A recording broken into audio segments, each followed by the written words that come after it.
Good morning student, class 12th unit 4th chapter 2 alternating current. First chapter हमारे पास complete हो चुका है। Second chapter को आज हम स्टार्ट करने जा रहे हैं। अल्टरनेटिंग करंट यानी कि एसी की बात करेंगे इस चैप्टर के अंदर।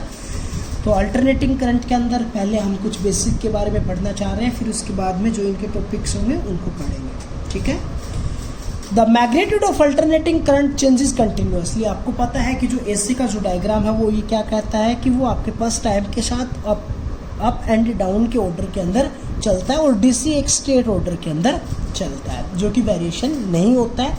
लेकिन एसी के अंदर टाइम के साथ उसका एम्पलीट्यूड चेंज होता है, और एक बार पॉजिटिव एक बार नेगेटिव, यानी कि अपोजिट डायरेक्शन के अंदर चलता है। Then direction is reverse periodically repeated by, ऐसे रिपीट करती जाती है पीरियोडिकली। ठीक है। तो हम करंट एसी को किससे रिप्रेजेंट करते हैं? I that is equals to I nought sine omega t, यानी कि जो टाइम के साथ वेरिएशन कर रहा है। या तो आप करंट को ये लिखेंगे या फिर आप ये लिखेंगे। तो इसके अंदर क्या है? आई यानी कि किसी एक टाइम के ऊपर करंट की वैल्यू क्या होगी, आई नोट क्या होगा, मैक्सिमम करंट होगा, यानी कि पीक वैल्यू ऑफ करंट, जैसे कि ये। ठीक है। साइन का फंक्शन होगा या कोस का फंक्शन होगा, वो अभी मैं बताऊंगा। ओमेगा उसकी एंगुलर फ्रीक्वेंसी, टी टाइम। ठीक है। यहां पर कोस का फंक्शन हो जाएगा। साइन और कोस के फंक्शन का मतलब क्या है? जब आपके पास ग्राफ 0 से स्टार्ट हो रहा है और ऊपर की तरफ जा रहा है तो वो किसका फंक्शन है? साइन का। और जब ग्राफ मैक्सिमम से स्टार्ट हो रहा है ऊपर से, यहाँ पर 0 से स्टार्ट नहीं हो रहा, तो ये किसका फंक्शन है? कोस का। क्लियर? तो where I is the instantaneous value of current, I nought peak value और maximum value of current, omega angular frequency of AC. ठीक है। तो जो अल्टरनेटिंग करंट की जो फ्रीक्वेंसी है वो हमारे पास इंडिया के अंदर कितनी है? That is 50 hertz. ठीक है। जो कि कांस्टेंट वैल्यू ली गई है all over India. Frequency of alternating current is 50 hertz. The term used for AC holds equally to alternating EMF. जैसा कि हमारे पास करंट के अंदर जो टर्म्स ली गई है, वैसे ही अल्टरनेटिंग ईएमएफ के अंदर भी उसी पैटर्न के ऊपर ये काम चलेगा। विच में बी रिप्रेजेंटेड बाई, वैसे ही जैसे कि यहाँ पर आई को हटाकर ई के रिप्लेस किया गया। ईएमएफ के लिए रिप्रेजेंटेशन कर रहा है, इलेक्ट्रिक फील्ड के साथ नहीं है इसका रिलेशन, ईएमएफ है, ध्यान रखना। तो E that is equals to E nought sine omega t, और यहाँ पर क्या हो जाएगा? E that is equals to E nought cos omega t. जैसा कि हमारे पास आई नोट क्या था? Peak value of alternating current. यहाँ पर ई नोट क्या हो जाएगा? Peak value of alternative EMF. E क्या हो जाएगी? इंस्टेंटेनियस वैल्यू ऑफ ईएमएफ, और omega angular frequency. The AC circuit, 2 additional circuits are used. AC circuit के अंदर हम 2 एडिशनल सर्किट्स को भी यूज करते हैं, जिनका नाम है इंडक्टर एंड कैपेसिटर।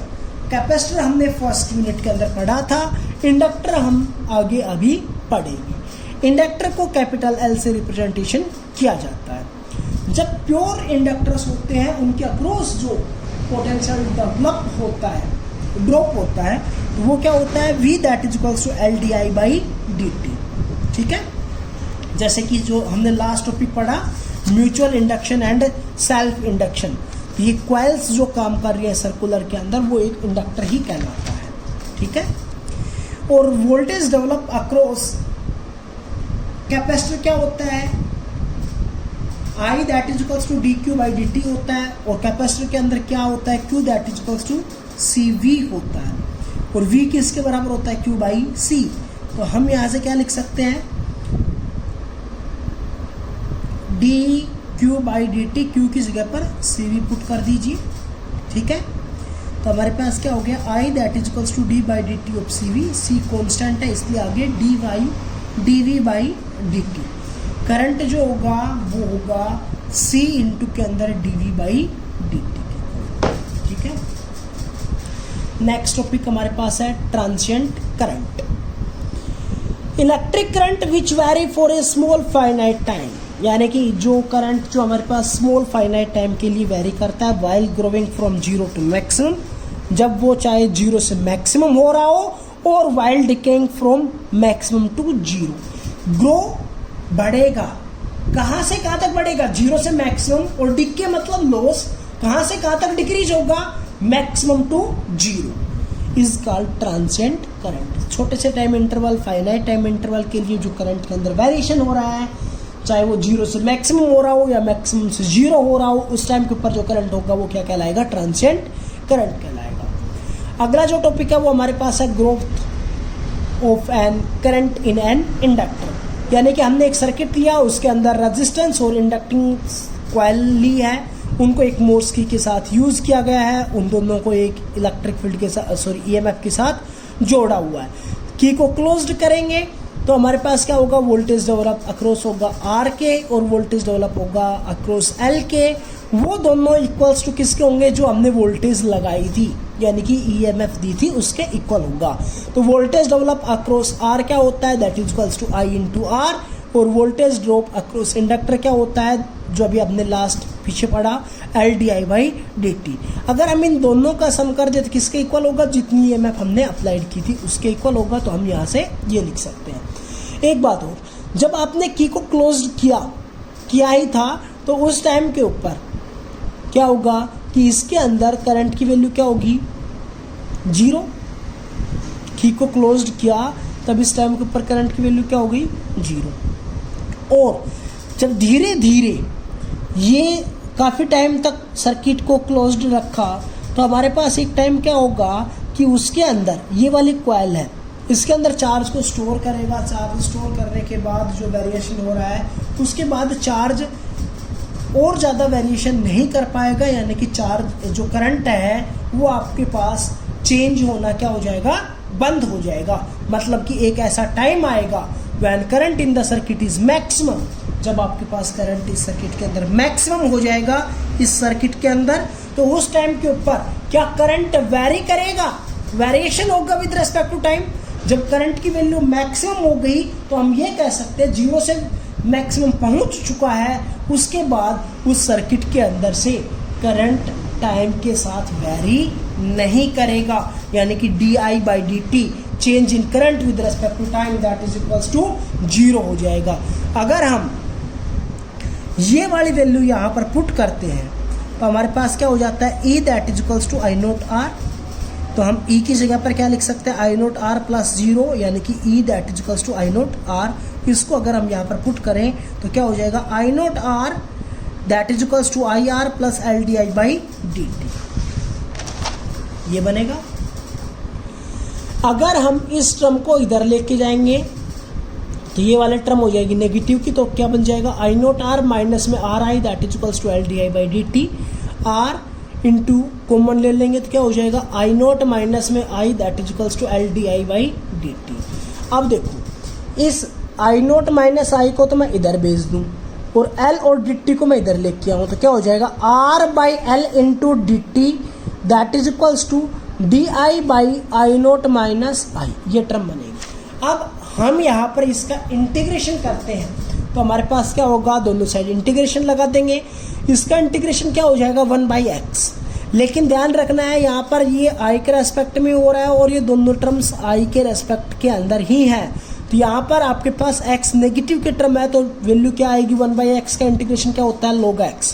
तो इसलिए क्या हो जाएगा, ये नेगेटिव में है तो minus log e I note minus आई, और इधर क्या हो जाएगा, t और लग जाएगा इसके साथ, और एक कांस्टेंट होगा जिसको हम k से रिप्रेजेंटेशन कर रहे हैं।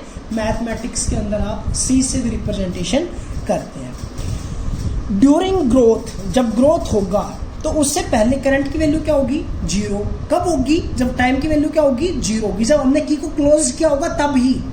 तो हम करंट की वैल्यू 0 पुट कर ले इस इक्वेशन में, सॉरी टाइम की वैल्यू क्या कर ले, 0 कर ले, तो उस टाइम के ऊपर करंट की वैल्यू क्या होगी, 0 इस इक्वेशन में पुट करो।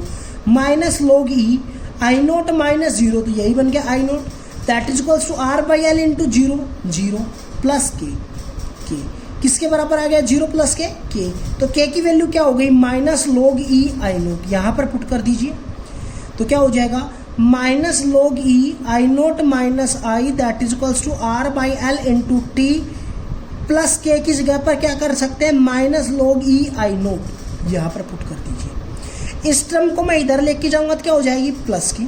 तो क्या हो जाएगा log e I naught plus की minus log e I note minus I that is equals to R by L into T. log a minus B की यहाँ पर एक आइडेंटिटी लग रही है, तो log a माइनस बी क्या होता है, log a minus B that is equals to log a by B. तो हमने यहाँ पर उस आइडेंटिटी का यूज किया, तो क्या हो जाएगा log e I note minus में I divide by I naught that is equals to. अब यहाँ से एक टर्म और मैंने लिया, यहाँ से नेगेटिव का साइन इस टर्म में से और इस टर्म में से मैंने कॉमन लिख के और इधर भेज दिया है, दोनों साइड से कॉमन लिख के कैंसिल किया है। तो ये स्टेप ध्यान रखना है, ये वाली नेगेटिव वाली टर्म पॉजिटिव की, ये वाली टर्म नेगेटिव की, ये वाली टर्म नेगेटिव की। तो यहाँ पर हमने जो प्रॉपर्टी है वो लगा दी थी log a minus log b that is equals to log a by b। यहाँ पर नेगेटिव साइन कॉमन लेने के बाद हमारे पास ये टर्म बन गई थी। यहाँ पर हमने प्रॉपर्टी लगाई तो log a ये वाली टर्म है, b ये वाली टर्म है, तो log a divided by b that is equals to minus R T by L. यहाँ से हम log को हटाना चाहते हैं, log e एक्सपोनेंशियल की फॉर्म के अंदर है, तो ये वाली पूरी पावर क्या हो जाएगी e रेज टू पावर। अगर यहाँ से आप log को हटाते हैं तो जो राइट हैंड साइड है वो आपके पास क्या हो जाएगी e रेज टू पावर हो जाएगी।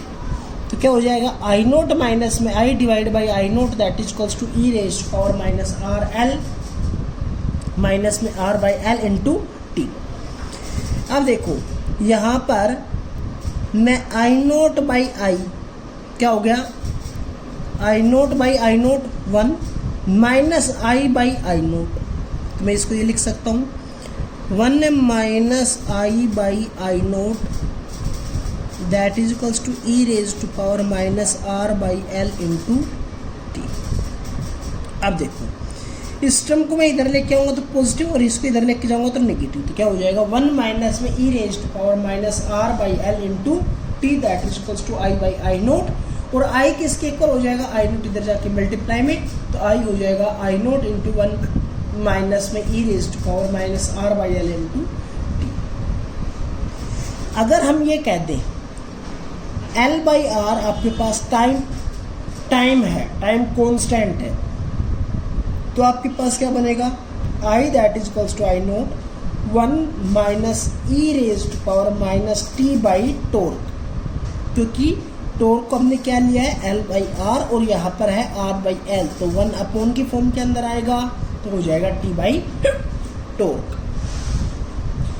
टाइम कांस्टेंट की जो हम बात कर रहे थे, the quantity torque that is equals to L by R is the time constant of L R circuit. If T that is equals to torque then equation third will be, यहाँ पर अगर हम पुट करते हैं T और torque बराबर है तो ई रेज टू पावर क्या हो जाएगी -1, तो ये क्या बन जाएगा I that is equals to I naught 1 minus E raise to power -1 का मतलब 1 बाई ई, और एक्सपोनेंशियल की वैल्यू जो होती है वो होती है 2.718, जो हम पुट करेंगे तो हमारे पास इक्वल टू हो जाएगा 0.632 आई नोट। हम लिख सकते हैं यहाँ से I that is equals to 63.2 I naught के इक्वल होगा। ठीक है, अगला जो पार्ट हमारे पास है decay of current in the conductor, decay कितना होगा। उसी डायग्राम से अगर हम ये कह दें कि अगर हमने की को निकाल रहे हैं तो वहाँ से निकालेंगे, तो जब वहाँ से उसके अंदर ईएमएफ की वैल्यू क्या हो जाएगी 0।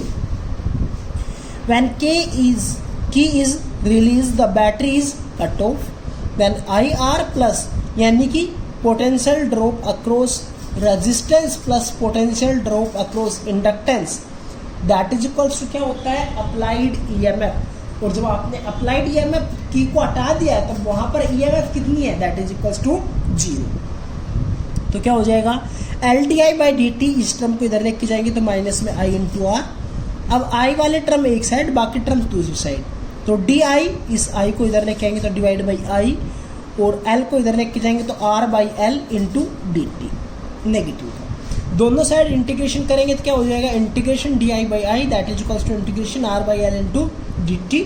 DI बाई आई का इंटीग्रेशन करेंगे तो क्या हो जाएगा log E I, और इधर हो जाएगा माइनस में R by L into T plus a constant. जब टाइम आपके पास 0 था और आपने की को रिलीज किया था रिलीज कर किया तो उस टाइम के ऊपर उस सर्किट के अंदर करंट क्या था, मैक्सिमम था, और धीरे धीरे क्या हो रहा है, जीरो की तरफ जा रहा है। At T that is equals to zero, I that is equals to I naught, यानी कि log E I naught that is equals to K, ये वाली वैल्यू हम यहाँ पर पुट करेंगे तो हमारे पास क्या हो जाएगा, log E I that is equals to R minus में L into T plus log E I naught. इस टर्म को इधर लेके जाएंगे तो log ई माइनस में log E I naught that is equals to R minus में L into T. यहाँ पर log a minus log b की प्रॉपर्टी फिर फॉलो हो गई, तो log a divide by b करेंगे तो क्या हो जाएगा, log e i by I naught that is equals to e minus में that is equals to minus में r by L into T. अब देखो यहाँ से log e को हटाएंगे तो e रेज टू पावर के अंदर चला जाएगा हमारे पास, और यहाँ से i की वैल्यू क्या हो जाएगी, I naught e raise to power minus में r by L into T. और अगर हम ये कह दें टॉर्क आपके पास L बाई आर के बराबर है तो क्या हो जाएगा, I that is equals to I naught E raise to power minus T by torque. और जब आपके पास टाइम कॉन्स्टेंट टॉर्क T के बराबर होगा तो वहाँ पर क्या हो जाएगा, I that is equals to I naught E raise to power minus one, और माइनस वन की value means one by E, ठीक है, E raise to power minus one है, इसको हम क्या लिख सकते हैं, वन बाई ई, और ई की वैल्यू क्या होती है 2.718, यहाँ से कैलकुलेट करेंगे तो हो जाएगा 0.368 आई नोट, मतलब 36.8% ऑफ आई नोट होगा डिक्के के अंदर, और ग्रोथ के अंदर जो होगा वो हमारे पास होता है 63.2% ऑफ आई नोट के इक्वल। Thank you.